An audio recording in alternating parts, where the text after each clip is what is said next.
Bismillahirrahmanirrahim. Assalamualaikum warahmatullahi wabarakatuh. Alhamdulillahirabbil alamin. Wassalatu wassalamu ala asyrafil anbiya'i wal mursalin Muhammadin wa ala alihi wa sahbihi ajma'in.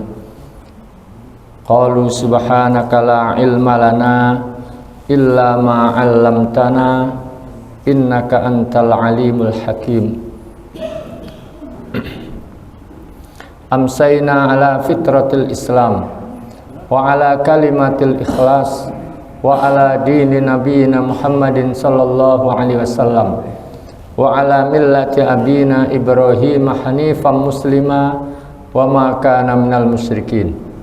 Allahumma inna nas'aluka khaira hadil laylah fathaha wa nasraha wa nuraha barakata wa hudaha wa na'udzubika min syarri ma fiha wa syarri ma ba'daha.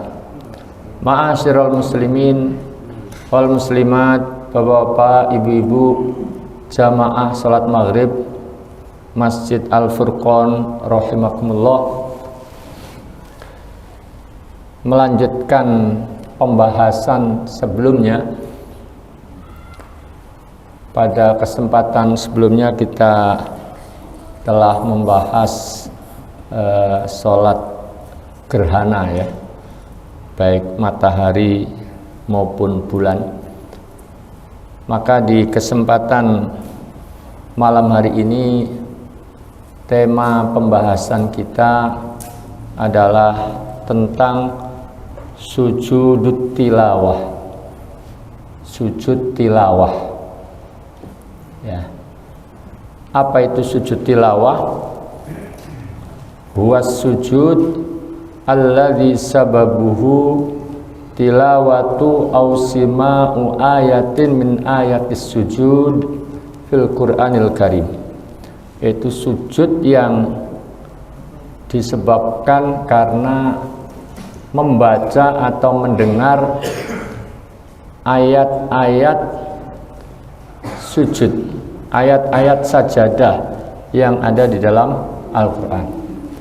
Itulah yang disebut dengan sujud tilawah.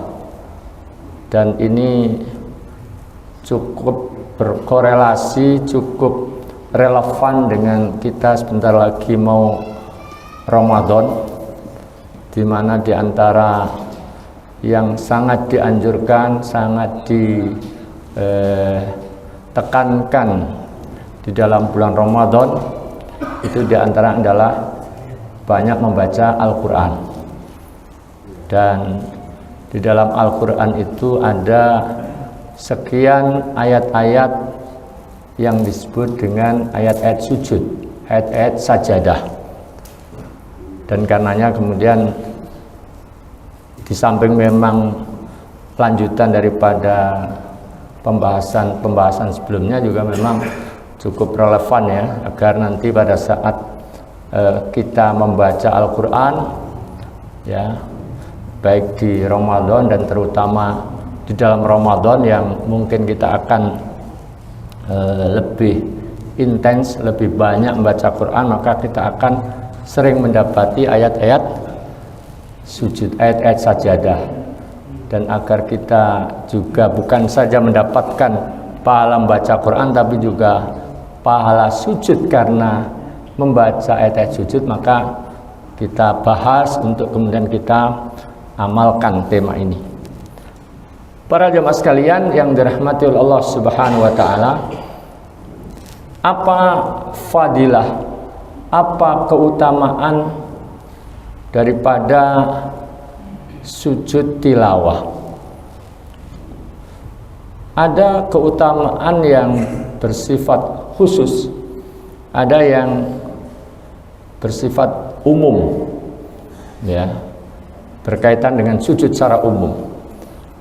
Adapun yang keutamaan khusus yang terkait dengan sujud tilawah adalah Rasulullah Shallallahu Alaihi Wasallam pernah bersabda, "Idza qara'a ibnu Adam as-sajdata fasajada i'tazala syaitanu yabki. Apabila Bani Adam membaca ayat sajadah, kemudian dia laksanakan sujud tilawah tadi itu, maka setan menjauh, menyingkir sambil menangis.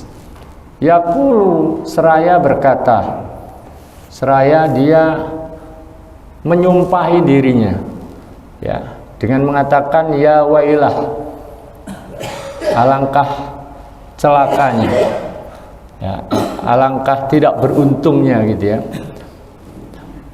Umira bis sujud fasajada. Bani Adam disuruh sujud, lalu dia mentaati, dia laksanakan sujud tersebut. Falahul jannah, maka dia berhak mendapatkan surga. Wa umirtu bis sujudi, sementara aku diperintahkan sujud, fa'asaitu, lalu saya tidak mentaatinya, saya tidak mau sujud. Falyannar, maka saya mendapatkan hukuman masuk neraka, saya mendapatkan neraka. Jadi ketika kita membaca Quran, para jamaah sekalian, Bapak Ibu sekalian, ketemu ayat sujud, ayat sajadah, dan di masing-masing mushaf itu ada tandanya ya, maka harus kita kenali mushaf yang kita selalu baca itu tandanya apa, karena biasanya nggak sama ya, ada yang ditandai dengan garis, ada yang ditandai dengan apa, begitu itu mesti dibaca pengantarnya atau petunjuk, biasanya di salah satu lembarnya itu ada. Jadi kalau kita membaca Al-Quran kemudian ketemu ya ayat sujud, kita baca ayat tersebut, atau kita mendengar ya orang lain membaca, apalagi kalau kita sengaja menyimak, kalau yang aslinya nggak sengaja menyimak tapi ya dengar gitu, itu namanya as-sami. Tapi kalau yang memang niat dari awal mau menyimak itu al-mustami, nah gitu ya. Maka nanti ada yang membedakan, selain pembaca, apakah as-sami itu dianjurkan juga ataukah hanya mustami saja gitu, itu nanti ada pembahasannya. Tapi sebelum itu hadis Nabi tadi menjelaskan kalau manusia, kalau kita semua membaca Al-Quran kemudian kita melewati ayat sajadah lalu kita laksanakan sujud, maka itu membuat setan ya menjauh, menyingkir dari kita sambil menangis, sambil menyumpahi dirinya sendiri, mendoakan ya celaka dirinya sendiri. Ya, dia mengatakan seperti yang tadi disampaikan. Nah, ini salah satu hadis yang menjelaskan keutamaan sujud tilawah. Jadi jangan dilewatkan ya. Kapan bisa membuat setan nangis? Ya saat itu. Yang sering mungkin kita nanti dibikin nangis ya karena menyesal mengikuti jejak langkah setan. Kita ada kesempatan untuk membuat setan nangis darah ya, nangis menyesal, yang penyesalannya nggak ada gunanya ya. Dia menyumpahi dirinya ya, mendoakan kebinasaan ya, dan ketidakberuntungan.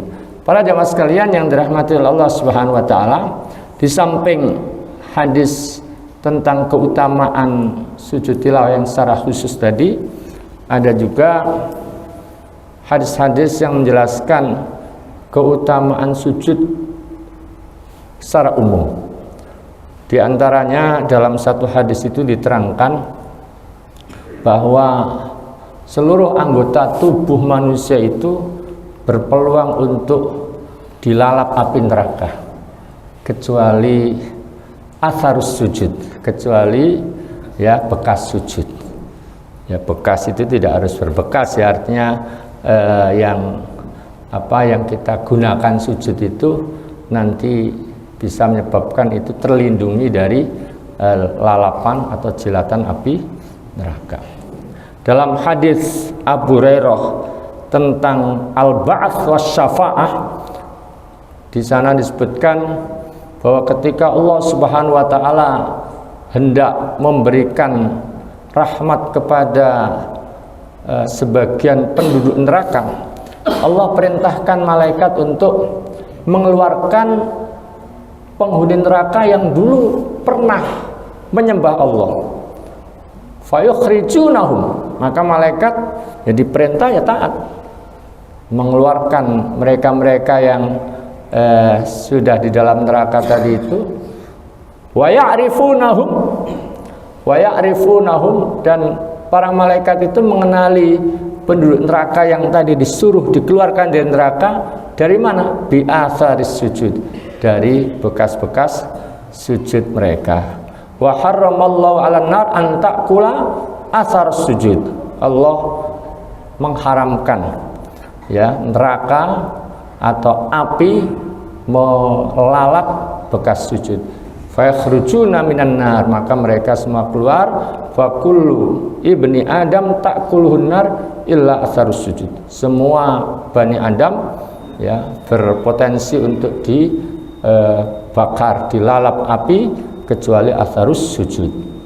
Para jamaah sekalian yang dirahmati Allah Subhanahu wa taala, begitu pula Thauban ini maulanya Rasulullah sallallahu alaihi wasallam. Umumnya kalau disebut maula itu tadinya budak terus dibebaskan. Ya. Dia tanya kepada Rasulullah tentang amalan yang bisa mengantarkan seorang ke dalam surga. Maka Rasulullah mengatakan, alaika bikasratis sujud, hendaklah engkau memperbanyak sujud wahai Thauban. Nah, ini tentu juga nasihat untuk kita semuanya. Fa innaka la tasjudu lillahi sajdatan illa rafa'aka Allahu biha darajah. Tidaklah engkau sujud sekali sujud karena Allah, kecuali dengan itu Allah akan angkat satu derajat. Wa hatta angka biha khati'ah, dan Allah hapus darimu satu kesalahan. Jadi hadis ini menjelaskan bahwa di antara fadilah sujud itu adalah bisa meninggikan derajat dan bisa menghapus kesalahan. Begitu pula Rabi'ah ya Al-Aslami ya pernah meminta kepada Rasulullah agar kelak bisa membersamai Rasulullah dalam surga. Ketika dia ditawarkan oleh Rasulullah untuk meminta apa saja pada Rasulullah dan Rasulullah akan menuruti, dia tidak minta apa-apa kecuali minta satu permintaan, yaitu minta agar dia bisa membersamai Rasulullah dalam surga. Apa kata Rasulullah? A'inni ala nafsika bikathratis sujud. Kalau begitu ya bantulah aku atas dirimu dengan engkau memperbanyak sujud. Para jamaah sekalian, nah ini tentang fadilah-fadilah dan keutamaan-keutamaan sujud tilawah, baik secara khusus maupun secara umum. Kemudian apa hukum melaksanakan sujud tilawah? Ya. Para ulama ijma, ya, ijma artinya tidak ada khilafiyah bahwa sujud tilawah itu disyariatkan ya, didasarkan pada ayat-ayat dan hadis-hadis terkait dengan sujud tilawah ya. Misalnya ketika Rasulullah SAW membaca satu surat yang di situ ada ayat sajadahnya, Rasulullah sujud dan diikuti oleh para sahabat, sehingga ada yang enggak kebagian tempat untuk meletakkan jidatnya karena semuanya pada sujud serentak gitu ya. Nah, ini menunjukkan bahwa ketika ada sebabnya tadi itu ya disyariatkan. Nah, adapun apakah wajib ataukah bagaimana, disinilah ada ikhtilaf di antara ulama. Seperti Imam Abu Hanifah mengatakan bahwa sujud tilawah, melaksanakan sujud tilawah bagi yang membaca tadi itu ya, khususnya membaca ayat sajadah tadi itu, hukumnya wajib. Hukumnya wajib. Kenapa berpendapat wajib, ya misalnya di dalam surah Al-Insyiqaq ya, ayat 21 Allah mengatakan fama lahum la yu'minun wa idza quri'a alaihimul qur'anu la yasjudun ya. Nah, di antara isi ayat ini adalah azam ya, celaan bagi orang yang ketika dibacakan ayat Quran mereka tidak sujud ya, khususnya ayat sajadah ya. Dan kata para ulama, wadzammu la yata'allaqu illa bitarki wajibin. Ya, umumnya ketika Al-Qur'an menggunakan narasi celaan ini berkaitan dengan kepada orang yang meninggalkan satu kewajiban. Kalau enggak hal yang wajib terus enggak dikerjakan ya enggak perlu dicela gitu ya. Dicela itu karena harusnya dikerjakan enggak dikerjakan. Kira-kira gitu. Begitu pula di ayat yang lain Allah memerintahkan sujud itu dalam bentuk fi'il amar, fasjudu lillahi wa'budu. Atau misalnya dalam surah Al-Alaq ya, wasjud waqtarib. Nah, ini kata para ulama, al-amru fil ayataini lil wujub. Perintah atau fi'il amar dalam dua ayat ini adalah menunjukkan wajib dan seterusnya. Para jamaah sekalian yang dirahmati Allah Subhanahu wa taala, oleh karenanya ada di antara ulama yang mengatakan wajib. Tapi mayoritas ulama, jumhur ulama, Imam Malik, Imam Syafi'i, Al-Auza'i dan seterusnya ya, ini berpendapat tidak sampai wajib. Tapi mereka menyimpulkan hukumnya mustahab ya, dianjurkan ya, tapi tidak sampai pada derajat wajib. Ya, seperti tentang di dalam surah Al-Insyiqaq tadi itu, celaan di dalam surah Al-Insyiqaq tadi itu ketika tidak mau sujud karena menentang ya, karena kesombongan ya. Kalau nggak karena sombong ya nggak masuk itu gitu ya. Misalnya karena mungkin sebab yang lain, bukan karena sombong. Jadi yang dicela itu karena memang sebagai sikap penentangan gitu. Kira-kira begitu. Para jamaah sekalian yang dirahmati Allah Subhanahu wa taala,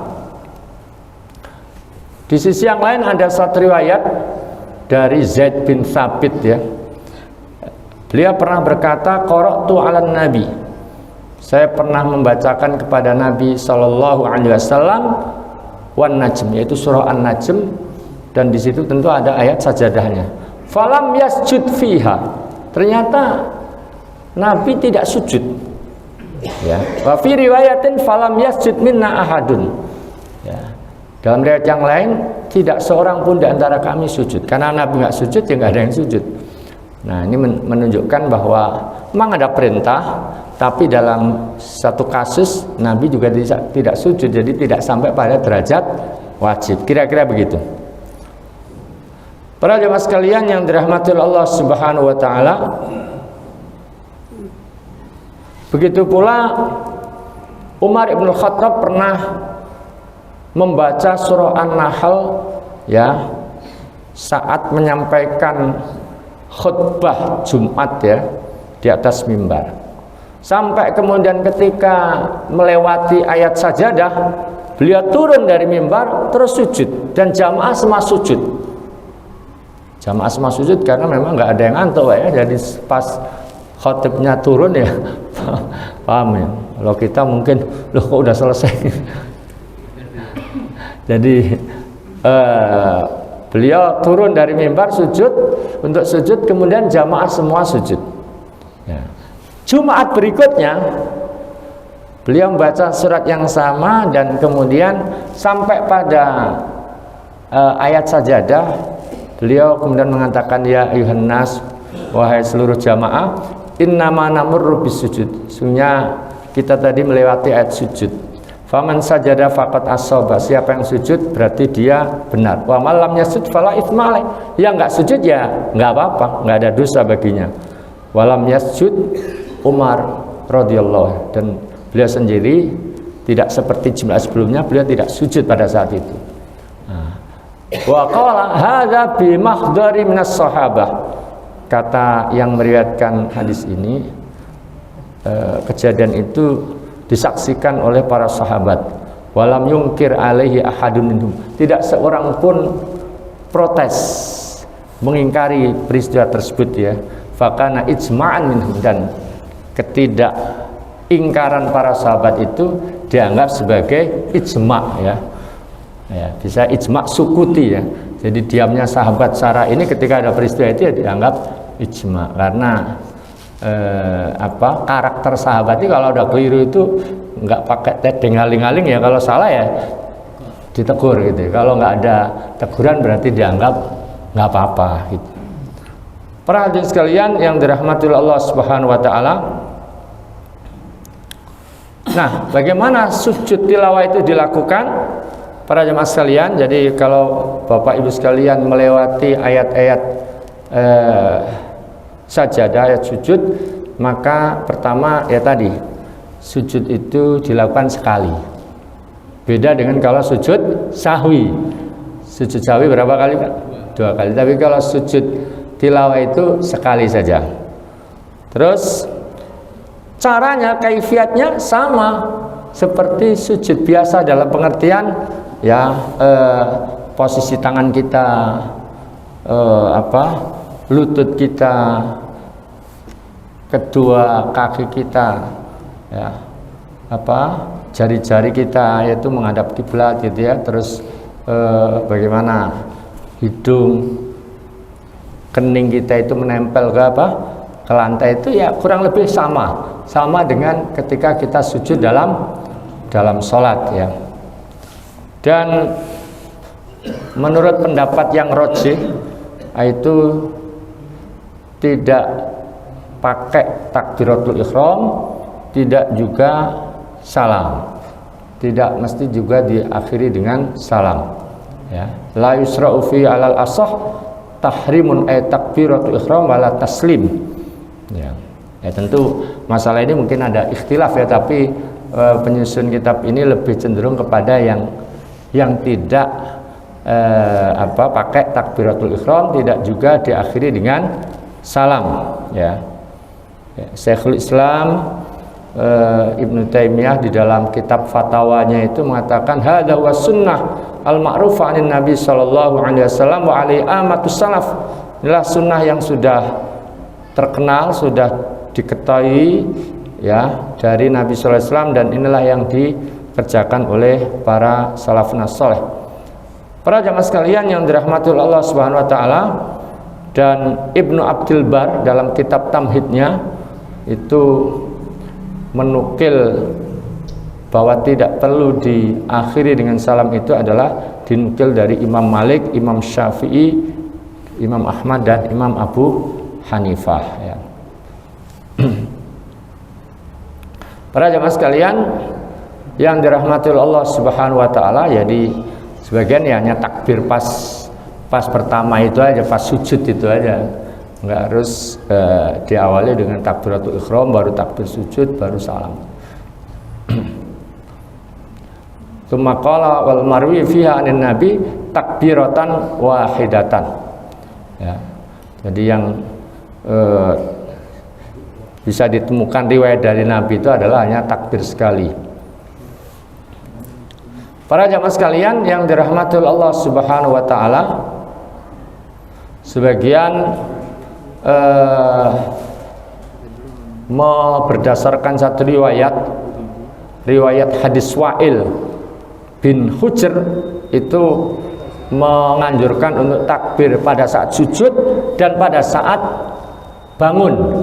Jadi takbirnya saat sujud dan saat bangun dari sujud. Allahu Akbar, terus nanti setelah selesai sujud baru bangkit itu juga Allahu Akbar lagi. Sebagian sekali saja.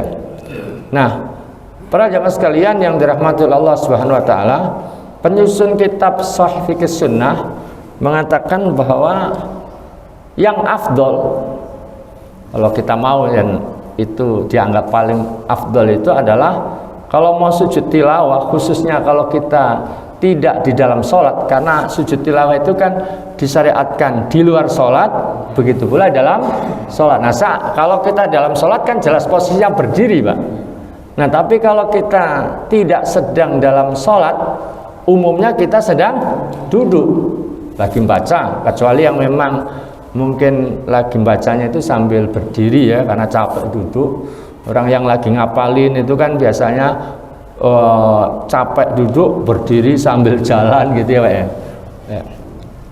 Nah, kalau kita dalam posisi duduk, maka yang afdal kata mu'alif kitab ini, al afdalu an yakuma man arada sujud litilawah fi ghairi shalah tsumma yahwi, ya, tsumma yahwi li sujud litilawah, ya. Jadi al afdalu an yakuma man arada as-sujud tilawah fi ghairi shalah tsumma yahwi li sujud tilawah. Yang afdal itu berdiri ya, baru kemudian sujud. Jadi mau sujud tilawah itu berdiri dulu kalau bisa. Ya. Ini mazhabnya ulama-ulama Hambali dan sebagian pendapatnya ulama-ulama Hanafi mutakhirin ya. Dan seterusnya. Dari mana ini dimaknai? Dari mana ini disimpulkan? Ini didasarkan pada ayat idza yutla alaihim yakhruna lil adqani sujada. Kata yakhruna, al-khurur itu sukutun min qiyam.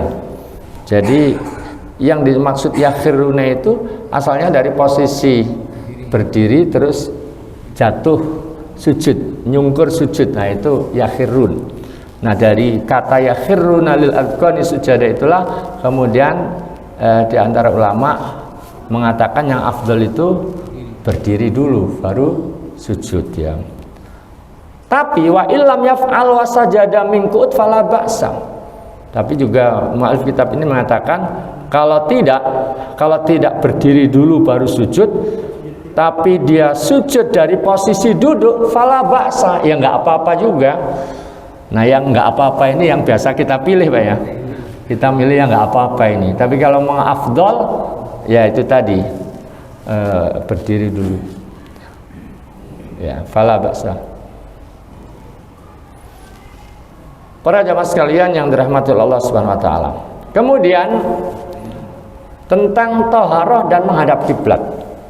Apakah ketika orang itu, ini khususnya di luar sholat, karena kalau dalam sholat ya harus, kalau dalam sholat ya wajib thaharah, wajib menghadap kiblat, karena itu kaitannya dengan utamanya sholat kita. Nah, sekarang kalau kita di luar sholat, apakah punya thaharah dalam kondisi suci dan menghadap kiblat itu menjadi syarat untuk melakukan sujud tilawah? Nah, ini ada ikhtilaf. Mayoritas ulama mengatakan disyaratkan. Apa-apa yang disyaratkan di dalam sholat maka disyaratkan pula ya di dalam sujud tilawah, baik thaharah maupun menghadap kiblat. Nah, ini pendapat mayoritas ulama. Ya. Pendapat pertama. Pendapat kedua, ya Ibnu Hazm, Syekhul Islam Ibnu Taimiyah mengatakan tidak disyaratkan. Kenapa? Karena sujud tilawah itu tidak sama dengan sholat. Kalau sholat jelas, tapi kalau sujud tilawah itu kan nggak sama dengan sholat. Bal huwa ibadah. Dia adalah salah satu jenis ibadah. Wa maklumun anna jinsal ibadah la tustaratu lahu thaharah. Dan sudah menjadi hal yang dimaklumi bersama bahwa satu jenis ibadah itu tidak disyaratkan harus thaharah. Ya, kan ada banyak bentuk-bentuk ibadah ya, yang itu tidak mesti ada syarat thaharah. Kalau sholat jelas ya.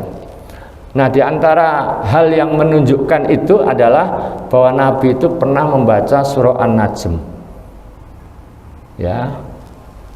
Dan beliau sujud, dan sujudlah orang-orang yang ada di sekitar beliau, baik kaum muslimin atau musyrikin, bahkan para jin pun ikut sujud. Dalam riwayat tersebut itu disebutkan seperti itu, hadis Ibnu Abbas. Jadi Nabi pernah membaca surah An-Najm yang terus Nabi sujud dan orang di sekeliling beliau itu ikut sujud. Nah, yang sujud bukan hanya kaum muslimin, tapi orang-orang musyrikin juga ikut sujud. Saking berpengaruhnya Nabi ya, saking berubahnya Nabi, termasuk para jin juga sujud. Nah, Imam Bukhari ya itu berkata terkait dengan ini, wal musyriku najisun, orang musyrik itu najis ya, laisa lahu wudu. Orang musyrik itu nggak punya wudu, nggak kenal wudu. Ya, di samping secara maknawi itu najis, juga nggak kenal wudu, sehingga syarat yang mensyaratkan harus toharoh tadi itu dengan kasus ini dianggap gugur atau dianggap nggak masuk lah gitu. Asy-Syaukani juga mengatakan dalam hadis-hadis tentang sujud tilawah tidak ada yang menunjukkan bahwa orang yang sujud itu diharuskan wudhu ya, seperti tadi dalam kasus yang tadi barusan kita sampaikan. Dan sekiranya memang ada satu dua yang wudhu punya toharoh gitu ya, tapi semua punya wudhu itu agak nggak mungkin gitu ya. Di sini bahasanya wayabudu an yakuna jami'an mutawaddiin. Agak jauh kalau semua orang itu punya wudhu semua. Nah, termasuk tadi orang musyrik tadi, dia najis secara maknawi dan nggak biasa wudhu. Kalau tahu wudhu ya nggak sah wudhunya, nggak sah wudhunya. Para jamaah sekalian yang dirahmati oleh Allah Subhanahu wa taala, namun demikian yang mengatakan tidak harus punya wudhu, tidak harus menghadap kiblat tadi itu ya, itu kalau dianggap sebagai syarat, itu dalil-dalilnya nggak mendukung untuk itu. Tetapi bahwa melakukan sujud tilawah itu yang afdol dalam kondisi punya wudhu, karena memang ya membaca Quran itu ya idealnya yang afdol itu punya wudhu ya gitu ya, maka semuanya sepakat. Jadi yang afdol, yang lebih sempurna itu tetap dalam kondisi punya wudhu dan sebisa mungkin juga menghadap kiblat.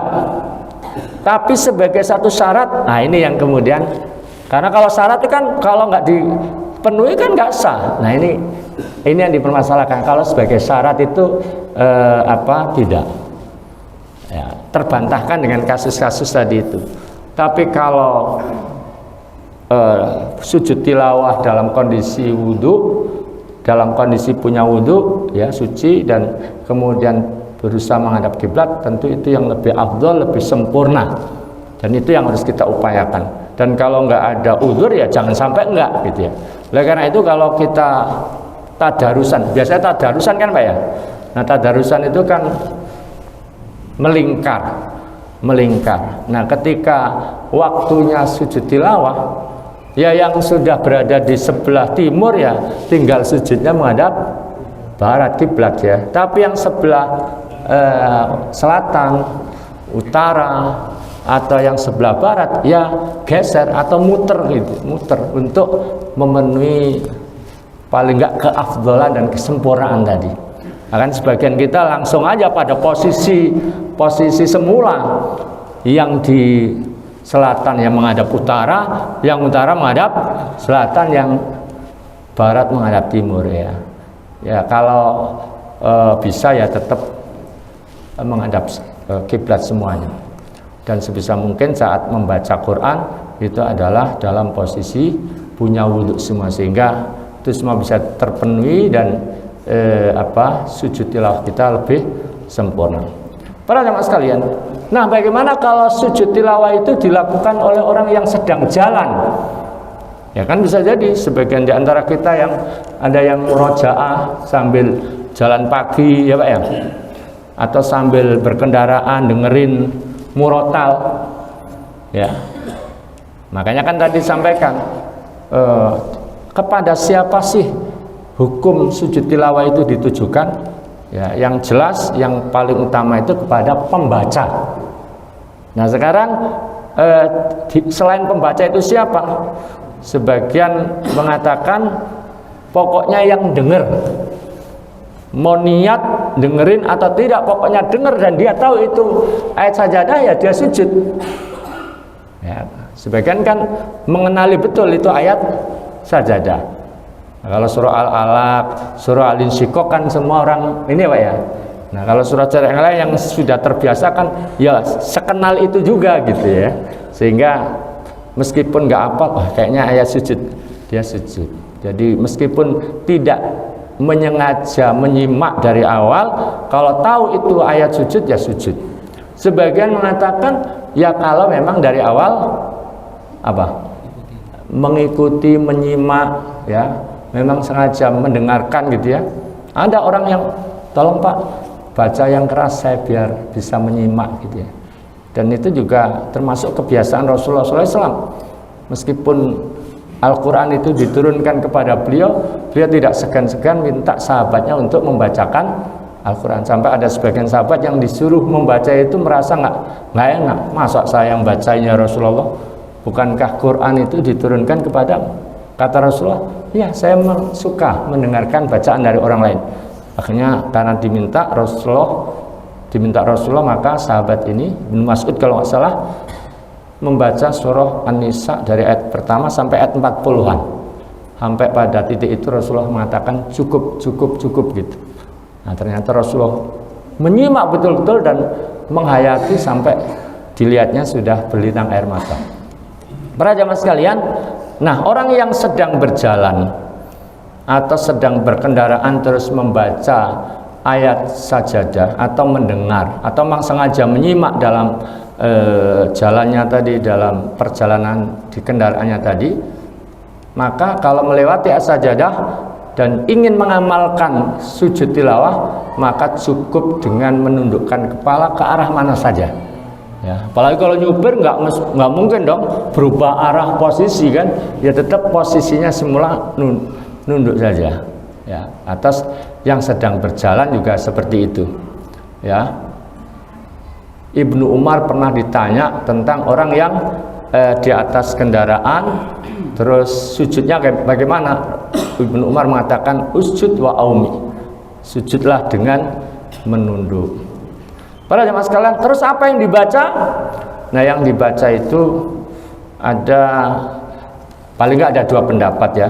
Di sini ada beberapa riwayat, diantaranya hadis tentang Rasulullah membaca sajadah wajhil ladzi khalaqahu wa sawwarahu wa syaqqa sam'ahu bihaulihi wa quwwatihi ya. Mungkin ada redaksi yang enggak sama persis, sajadah wajhil ladzi khalaqahu wa syaqqa sam'ahu wa basarahu wa bihaulihi wa quwwatihi. Kalau di teks ini sajadah wajhil ladzi khalaqahu wa sawwarahu wa syaqqa sam'ahu wa basarahu bihaulihi wa quwwatihi. Nah, ini salah satu hadis tentang bacaan sujud tilawah. Ya, atau Allahumma maktub li biha indaka ajra wa do'anni biha wizra waj'alha li indaka dhukhra wa taqabbalha minni kama taqabbaltaha min abdika Daud.